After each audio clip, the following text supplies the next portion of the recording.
Here's a headline from this morning's news that requires redefinition. It's from today's Washington Post. Police didn't search database showing California shooter had bought guns.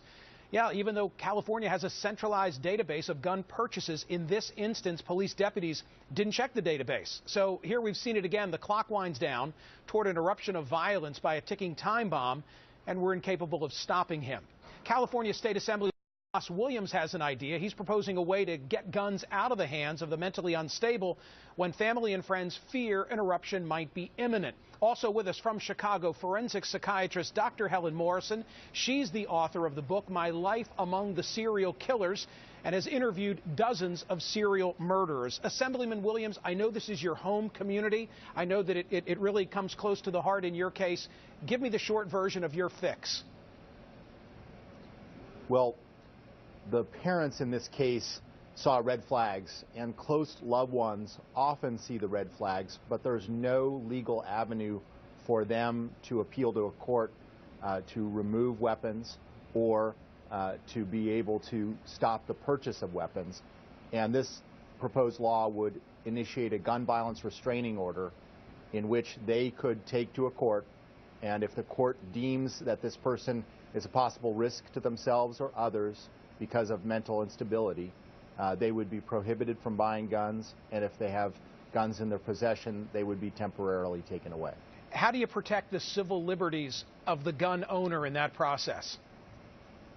We protect due process by making the burden of proof still being on the state and not on the named individual, and the requirement to have a hearing after the court order is made.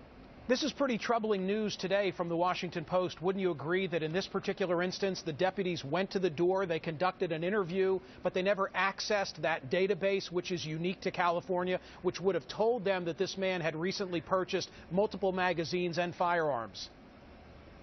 It is troubling. And if this law had been in place, there would have at least been a mechanism for them to have to be initiating the will of the court in the matter to remove any possible firearms. Dr. Morrison, this guy in California, I really deliberately don't want to use his name. Does he fit the description of a serial killer? No. He's just a mass murderer. He's just someone who's been disenfranchised, who feels very angry, and is going to get revenge in any way he possibly can. I'm listening to Assemblyman Williams's proposal to create some type of a restraining order relative to firearms, and it seems to me that's going to necessitate increased involvement from mental health professionals. As a psychiatrist, do you think mental health professionals will accept an added role in cases like this? Yes, I think they do, especially in California that had the Tarasoff rule of duty to warn, that it becomes imperative that the therapist knows and is able to pass on the information that this may be a dangerous individual. Dr. Morrison, my heart breaks for the family members of all of those victims, but I'd be less than forthcoming if I didn't say that my heart also breaks for the parents of the alleged perpetrator in this case, because it seems, unlike other instances, they were trying to do the right thing. Speak to parents who are out there watching and may have a troubled youth under their roof. What is it they should be looking for? What should they be doing?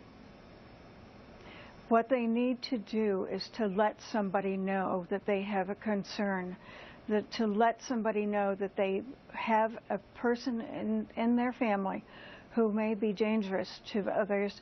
And even if it seems too much to do, make that call. Make that call.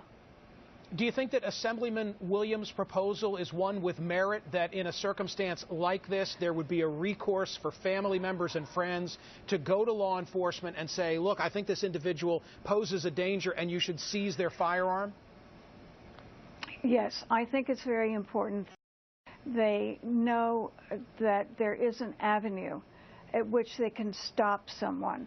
I mean, these parents were driving from their home to try to stop the child before he committed the crime. I mean, can you imagine what it felt like for them to know that their son was going to commit a mass murder? Assemblyman, what's the likelihood of success of your measure? I think that some folks might not understand the politics of California. Jerry Brown, for example, your governor, has a pro-gun record. Is that not fair to say?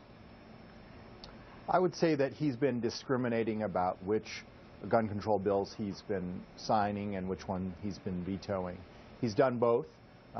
He has not been on one side of the issue. And I got to tell you that in California, we are sick and tired of this.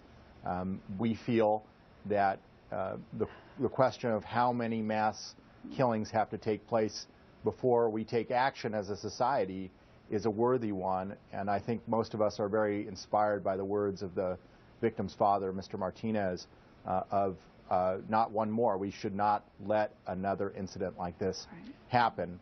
And I think I can't tell you, I'm not omniscient enough to say that we'll be able to stop them all, but I do believe that parents and loved ones often have the red flags, and this law will at least reduce the likelihood of them happening again. Assemblyman Das Williams, Dr. Helen Morrison, thank you both very much for being here.